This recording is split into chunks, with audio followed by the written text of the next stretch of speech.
Assalamualaikum teman-teman semua, apa kabar? Di video kali ini kita akan belajar bersama Basic Microsoft Word yang kedua. Kita akan belajar tab-tab yang sering digunakan. Di video kali ini kita akan belajar masalah mengenai tab Home. Langsung saja kita buka Microsoft Word-nya. Kemudian buat dokumen kosong. Nah, kita akan mempelajari bagian tab Home ini saja. Sebetulnya yang sering digunakan nanti ada pada bagian Home, Insert, kemudian Review, Layout. 4 tab ini yang akan sering kita gunakan. Tapi kali ini kita akan membahas hanya pada bagian tab Home. Oke, sebelumnya kita akan mengetikkan suatu kalimat terlebih dahulu. Oke. Nah, kita akan belajar terlebih dahulu bagian-bagian pada tab Home. Tab Home terdapat bagian clipboard, font, paragraph, style, dan editing.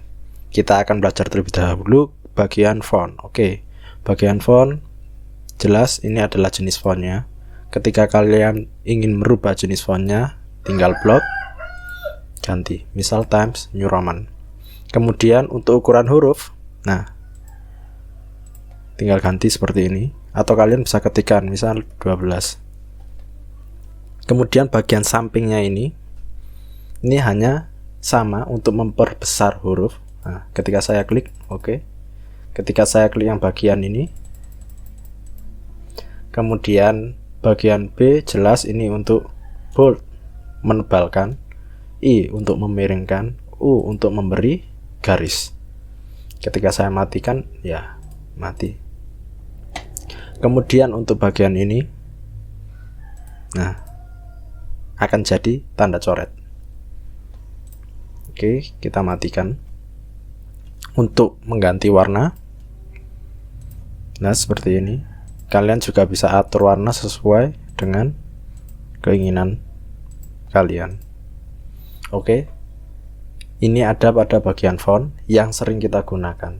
Yang lain-lain jarang sekali kita gunakan. Kemudian kita akan lanjut ke bagian paragraf. Saya tambah.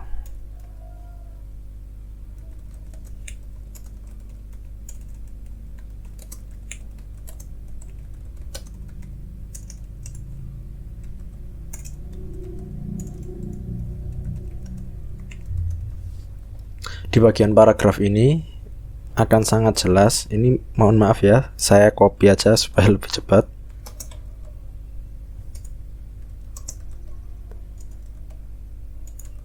Oke, jadi suatu paragraf. Nah, di bagian paragraf ini yang sering kita gunakan nanti ada pada bagian rata kanan, rata kiri. Misal ini saya blok, saya taruh tengah. Nah, dia akan jadi rata tengah. Kemudian saya taruh di sini, dia akan jadi rata kanan. Nah, kalau untuk justify di sini akan menjadi rata kiri dan kanan.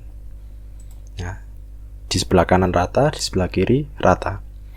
Kemudian di bagian paragraf ini kita juga bisa mengatur spasi, jarak. Misal saya remove, saya kasih 1, maka jaraknya seperti ini. Saya kasih 1,5, 1,15, 2,0. Intinya bagian ini hanya untuk mengatur spasi. Nah, kalau ini untuk memberi background dari tulisan. Oke, misal saya kasih warna kuning seperti ini. Nah, kemudian di sini ada lagi border. Border ini nanti digunakan untuk membuat tabel. Kita akan bahas lebih lanjut di tab insert nanti. Kemudian oke, ini yang lebih penting, bullet and numbering. Misal saya mau memberi nomor ini, saya kasih nomor 1. Kemudian ini kalimat kedua, nomor 2, nomor 3. Nah, ini fungsinya untuk memberi penomoran. Mengenai detailnya kita akan bahas di video yang lain. Ini sebenarnya banyak jenisnya, kita bisa memilih. Nah, seperti ini. Oke, kita Ctrl C lagi. Maaf ya, saya akan ganti menjadi temanya no color lagi. A B C D E F. Saya hilangkan bullet and numberingnya. Saya copy lagi, Ctrl C, Ctrl V. Nah, misal di bagian C ini ada subnomornya lagi. Subnomornya lagi, misal saya kasih seperti ini saja. Nah, ini yang di atas ini untuk mengatur paragrafnya ya. Nah, ketika kita ingin melanjutkan A B C D, kemudian A B C, kemudian di sini kan bullet. Nah, ketika kita ingin melanjutkan yang berikutnya, kalau kita klik seperti ini saja, dia akan kembali A B C. Nah, caranya kita akan sekalian belajar di clipboard. Misal kita blok bagian ini, kita klik format painter, kemudian kita klik di sini. Bentar. Format painter.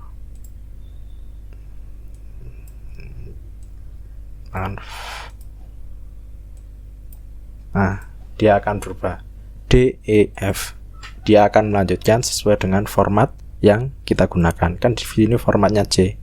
Maka dia akan melanjutkan. Misal kita ganti di sini menggunakan nomor.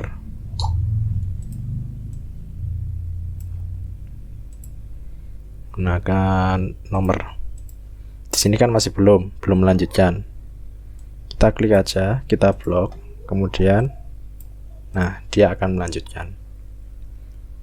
Kemudian kita bahas untuk menu find itu atau mencari. Misal saya cari kata ayam. Nah, dia akan muncul semua kata. Setiap kita klik di sini, kemudian kita enter, dia akan melanjutkan bagian mana saja yang mengandung unsur kata ayam. Kemudian kita gunakan fitur replace. Misal ayam, kita ganti namanya bebek.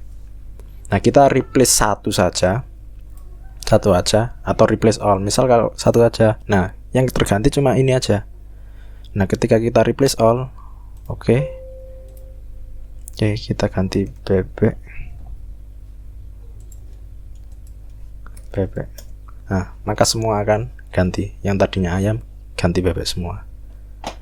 Kemudian untuk menu style sendiri, ini akan kita bahas secara terpisah. Intinya bagian style ini lebih sering digunakan di pembuatan daftar isi. Mungkin cukup sekian untuk video kali ini. Semoga mudah dimengerti pada menu bagian home ini. Jangan lupa bagikan. Terima kasih. Wassalamualaikum.